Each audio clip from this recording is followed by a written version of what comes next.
Thank you very much, Your Excellency. It now gives me great pleasure to introduce Ms. Bridget Gabriel, CEO and President of Act for America. Bridget, I'm absolutely delighted to have you here today. The floor is yours.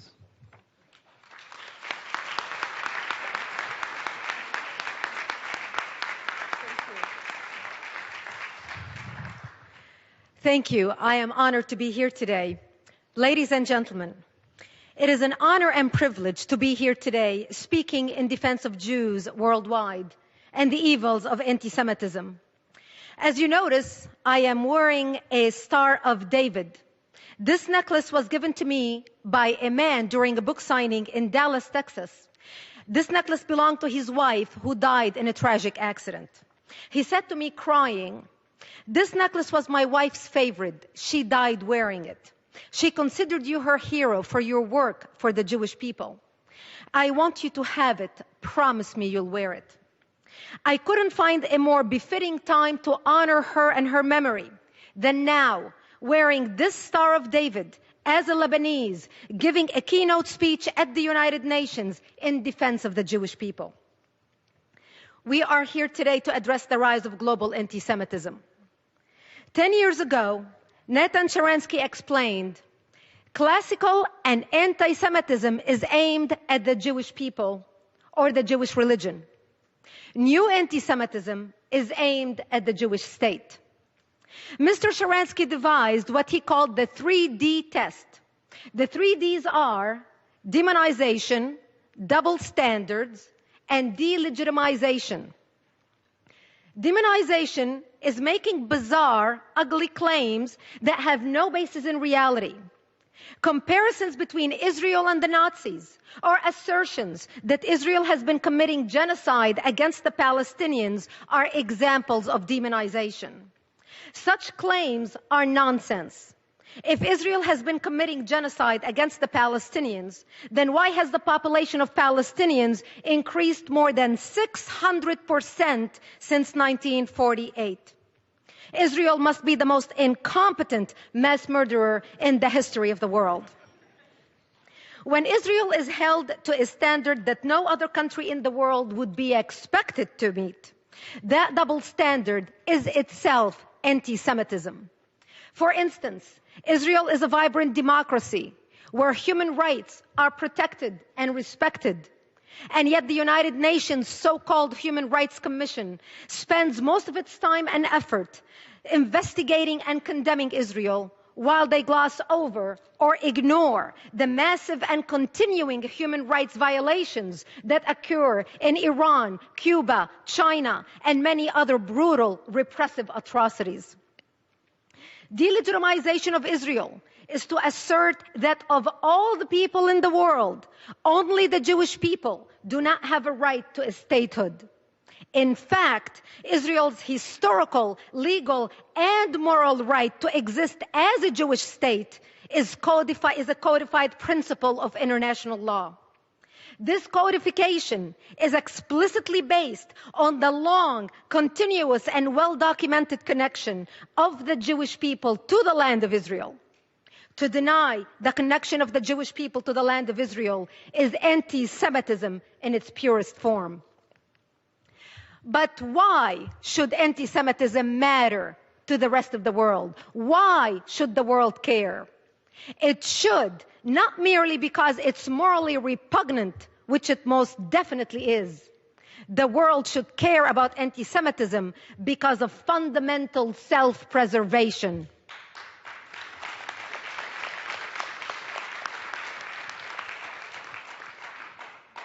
The stark truth is that the world stands at the edge of a deep, dark precipice. At the bottom lurks another Holocaust that has already begun.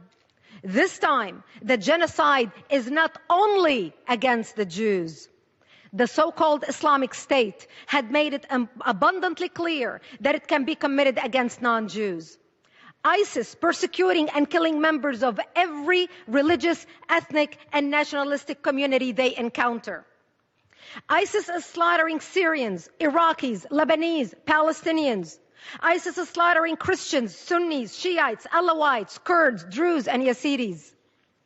ISIS floods the internet with stomach-churning images and videos of mass executions, severed heads, and crucifixions. We see children slaughtered in front of their parents and parents slaughtered in front of their children. This viciousness is a part of a calculated strategy explicitly intended to terrorize anyone and everyone who does not submit to their version of Islam. ISIS has officially declared its intent to rule the world. Their founding document, the declaration of their caliphate, bears the modest title, هَذَا وَعْدُ اللَّهِ. It means in Arabic, this is the promise of God. They declare that God promised to Muslim, quote, leadership of the world and mastership of the earth, end quote. Their declaration of a worldwide caliphate reveals their governing philosophy. Quote, by Allah, if you disbelieve in democracy, secularism, nationalism, as well as all the other garbage and ideas from the West, and rush to your religion and creed, then by Allah, you will own the earth, and the East and the West will submit to you. Remember, ladies and gentlemen, savagery is not merely their strategy. It is an article of their faith. They commit genocide in the name of Allah. Israel has been familiar with the concept and the reality of genocide in the name of Allah for a long time. The war that ISIS has declared on the world is the same war as the war that Hamas has been waging against Israel for decades.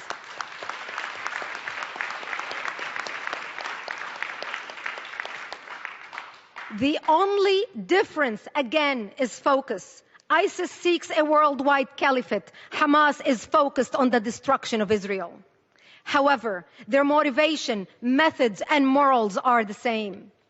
In terms of brutal methods and lack of morals, ISIS has recently shot, hacked, and killed its way to the top of the world's terrorist organizations. Meanwhile, Hamas has been committing mind-numbing mass atrocities for decades. They used to wrap their children in dynamite and nails and send them to blow up Israeli buses and restaurants. They rejoiced at the deaths of Israeli children and glorified the deaths of their own. Today, they use them as a human shield. I know something about children being used as a human shields. In 1976, when I was 11 years old, Palestinians in South Lebanon used me and my family as human shields. They employed exactly the same technique that Hamas uses in Gaza today. They set up artillery or rocket launchers in front of my bomb shelter and fired a barrage towards Israel. They would pack up and run as quickly as possible, leaving my family to the devastation of return fire. Today, Hamas hides behind human shields on a much larger scale. Hamas routinely uses schools, mosques, hospitals, and other civilian locations for weapons storage, missile launch sites, and other military purposes. They fire rockets on mortars from these places with the explicit intention of drawing return fire from the Israelis, hoping that they will produce photogenic civilian corpses for display in the media. Hamas and ISIS share a common motivation. They want to impose Islam. This is the charter of Hamas, and it is in ISIS's declaration of the caliphate. The charter of Hamas declares that, quote, Israel will exist and will continue to exist until Islam will obliterate it, end quote. The most revealing words in the Hamas charter are a quotation from Islamic scripture. The day of judgment will not come about until Muslims fight the Jews. The stones and trees will say, "O Muslim, O Abdullah, there is a Jew behind me, come and kill him." This is from Hadith of Sahih Muslim, book 41. But Hamas has a problem. In Israel, Jews don't hide behind stones or trees. In Israel, Jews stand up and defend themselves. Israelis have learned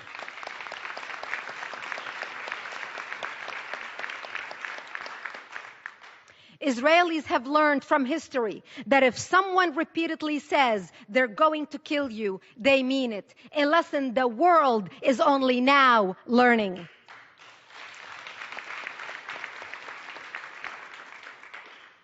70 years ago, the world stood by as the Jews of Europe went out the chimneys.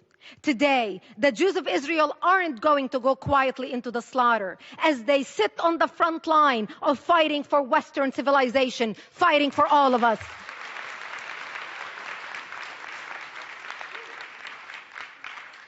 Those who seek to exterminate the Jews are not going to stop with the Jews. That should have been the lesson of the Holocaust. That must be the lesson of the rise of ISIS. Once the international mass murder of innocent civilians was legitimized against Israel, it was legitimized everywhere, constrained by nothing more than the strong-held beliefs of those who would become the mass murderers. Because the Palestinians were encouraged by most of the world to believe that the murder of innocent Israeli civilians is a legitimate tactic to advance their Palestinian cause, the Islamists believe that they may commit mass murder anywhere in the world to advance their holy cause. As a result, we suffer from a plague of terrorism, Islamic terrorism, from Moscow to Madrid, from Bali to Beslan, from Nairobi to New York, authored and perfected by the Palestinians. Israel and the United States are not separate targets of Islamic terrorism. The whole world is their target, and the world better learn this lesson and learn it fast.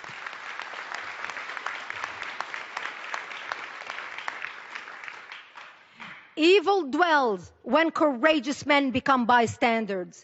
Lies spread when the informed become silent. Society deteriorates when apathy replaces activism. Tyranny comes when leaders become mediocre and haters become organized. Today, we are summoned to lead in our communities and our nations. We are summoned to wake up the apathetic and inspire the despaired, to silence the liars and educate the concerned, to speak tolerance instead of resentment, forgiveness instead of revenge, love instead of hate, peace instead of war. We are here at the United Nations today because each one of us is a leader and an instrument of change with history as our final judge. How will we be judged?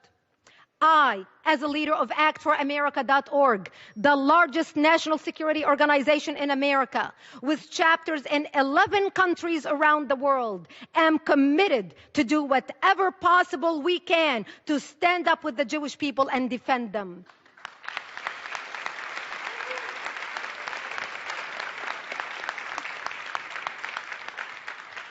The civilized world must band together in solidarity to ensure that people of all faiths can live in peace and harmony, and that Jews are never persecuted and victimized by barbaric, murderous ideologies ever again. That Jews can walk in any street in the world with their head held high and safe. That Israel, the Jewish state, the only democracy in the Middle East, continues to shine as a beacon of light in the darkest regions of the world. Thank you for having me here today. It's been an honor. Thank you. Thank you. Thank you. Thank you. Thank you. Thank you. Thank you.